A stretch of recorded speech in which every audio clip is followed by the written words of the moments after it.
प्रश्नावली 5.3 सवाल नंबर 3, बार बार घटाने की विधि द्वारा वर्गमूल ज्ञात करना। बार बार घटाने वाली विधि से वर्गमूल ज्ञात करना। देखो सबसे पहले हम 100 का वर्गमूल 100 का बार बार घटाने वाली विधि, इसमें क्या करते हैं हम बार बार इसमें से विषम संख्याओं को घटाएंगे। तो सबसे पहले 100 में से घटाएंगे विषम संख्या 1 घटाई, कितने बचे 99।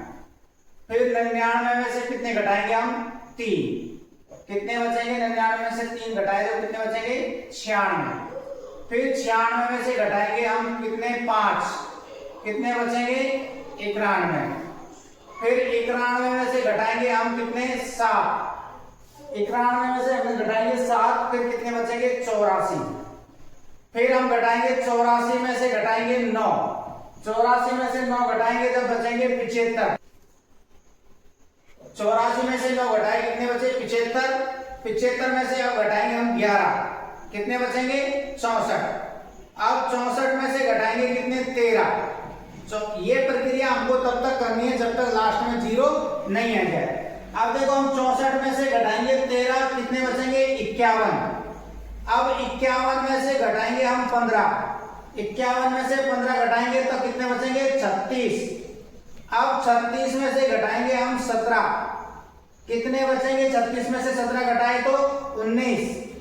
अब बचे 19, 19 में से कितने घटाएंगे 19, कितने बचेंगे 0।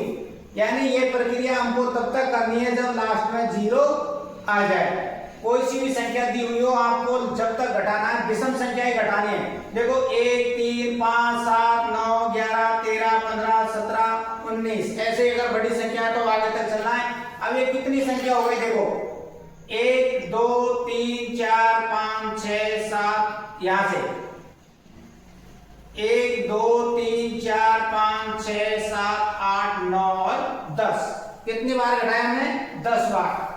तो 10वां पद है ये। कौन सा पद है 10वां पद, 10वां पद। तो यानी 100 किसका वर्ग हो गया फिर 100 10 का वर्ग है। तो 100 का वर्गमूल कितना हो गया 100 का वर्गमूल ये हो गया आपका 10। 100 का वर्गमूल कितना हो गया 10। इस प्रकार से आपको और भी सवाल जो है उनको करने हैं, ठीक है। इसी प्रकार से आपको 169 का वर्गमूल ज्ञात करना है इसी बार बार घटाने वाली विधि से। 169 फिर जैसे 196 ये आपको बार बार घटाने वाली विधि से करने हैं। तीसरा सवाल जैसे 225, चौथा सवाल दे दिया मैंने आपको 400। ये सवाल आपको हल करके देख लें बार बार घटाने वाली विधि से। ये हो गया तीसरा सवाल। अब चौथा सवाल है, चौथे सवाल में दिया है आपको अभाज्य गुणनखंड विधि द्वारा वर्गमूल ज्ञात करना। अभाज्य गुणनखंड विधि कौन सी विधि है अभाज्य गुणनखंड विधि। अभाज्य गुणनखंड विधि द्वारा वर्गमूल ज्ञात करना। अभाज्य गुणनखंड विधि द्वारा वर्गमूल ज्ञात करना। जैसे सबसे पहले नंबर 1 729, 729 अभाज्य गुणनखंड विधि ये होती है। 729 सबसे पहले देखो 729 में किसका भाग देंगे हम 3 का। कितनी बार गया 243 बार। 3 का भाग दिया 81, 3 का भाग दिया 27, 3 का भाग दिया 9, 3 का भाग दिया 3 और 3 का भाग दिया 1। ठीक है। अब देखो वर्गमूल है, वर्गमूल में हमको दो का जोड़ा बनाना है। एक जोड़ा इसका बन गया, एक ये बन गया और एक ये बन गया। ये जोड़ा बना इसका 3, दूसरा जोड़ा बना इसका भी 3 और तीसरा जोड़ा बना इसका भी 3। गुणा करो 3 तिया 9 और 9 तिया 27, 9 तिया 27। तो 900 जो 729 है वो किसका वर्गमूल है 27 का। किसका वर्गमूल है 27 का। इस प्रकार आपको अभाज्य गुणनखंड विधि द्वारा वर्गमूल ज्ञात करने। इससे संबंधित देखो एक उदाहरण और आपको मैं समझा देता हूं।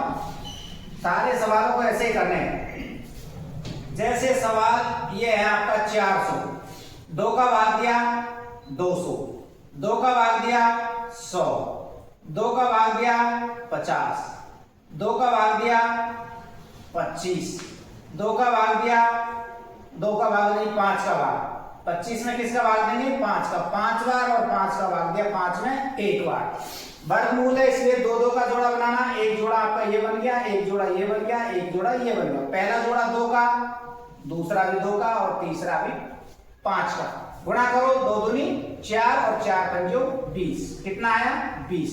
तो 400 का वर्गमूल कितना हो जाएगा, 400 का वर्गमूल है 20, यानी 20 का वर्ग क्या होता है 400। इस प्रकार से आपको अभाज्य गुणनखंड विधि द्वारा वर्गमूल ज्ञात करने हैं। 4096, 1764, तीसरा है आपका 5929, और चौथा सवाल है आपका एक छोटा 529। ये आपको अभाज्य गुणनखंड विधि द्वारा वर्गमूल ज्ञात करने हैं इन सबके, ठीक है। सवाल नंबर 5, इसमें आपसे पूछा है कि वह सबसे छोटी संख्या ज्ञात कीजिए जिसे गुणा करने पर यह संख्या पूर्ण वर्ग बन जाए। तो देखो इसको अभाज्य गुणनखंड विधि द्वारा करना है। 2 का भाग दिया 2 एकम 2, 2 दूनी 4, 6 दूनी 12, फिर 2 का भाग दिया 6 दूनी 12, 3 दूनी 6। अब देखो 63 में अब 2 का भाग नहीं जा रहा, तो 63 में किसका भाग देना 3 का, 3 दूनी 6, 3 एकम 3, फिर 3 का भाग दिया कितनी बार गया 7 का, 7 बार, फिर 7 का भाग दिया तो 1 बार। अब देखो वर्गमूल है तो जोड़ा बनाते हैं, तो देखो इसमें ये जोड़ा बन गया आपका और ये जोड़ा बन गया, लेकिन 7 का जोड़ा नहीं बना, यानी 2 तो है हमारे पास, 3 भी है, लेकिन 7 का जोड़ा नहीं है, 7 का जोड़ा नहीं है। तो आपको क्या लिखना है, इसको 7 से गुणा करने पर, 7 से गुणा करने पर यह संख्या पूर्ण वर्ग बन जाएगी। 7 से गुणा करेंगे तो यह संख्या पूर्ण वर्ग बन जाएगी। किसकी बनेगी वो गुणा करके देख लो। देखो 3 दूनी 6, और 6 को 7 से गुणा करेंगे तो क्या आएगा 42। तो 252 को 7 से गुणा करने पर जो संख्या प्राप्त होगी वो किसका वर्ग होगी, 42 का वर्ग होगी। देखो अब 252 है आपके पास, 252 को गुणा करो किससे 7 से, तो 7 दूनी 14, हासिल की 1, 7 पंजो 35 और 1 36, हासिल 3, 7 दूनी 14 और 3 कितने हो गए 17, 1764। कौन सी संख्या है वो, 7 से गुणा करेंगे जब संख्या आएगी 1764।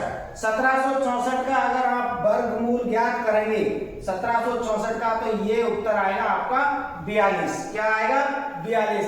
इस प्रकार से आपको और सारे सवाल उनको करने, लास्ट में जो 2 का जोड़ा बना लेना है। एक संख्या जो भी बचे, एक संख्या जो भी बच रही है उससे आपको इस संख्या को गुणा करना है, और गुणा करने के बाद में इसको पता करना कि ये, और ये भी पूछा गया है सवाल में, जो गुणा करने पर संख्या प्राप्त हुई है उसका वर्गमूल ज्ञात कीजिए। तो देखो यहाँ पर 7 नहीं था, तो हमने 7 से गुणा करके देखा तो कितना आया 42 आया।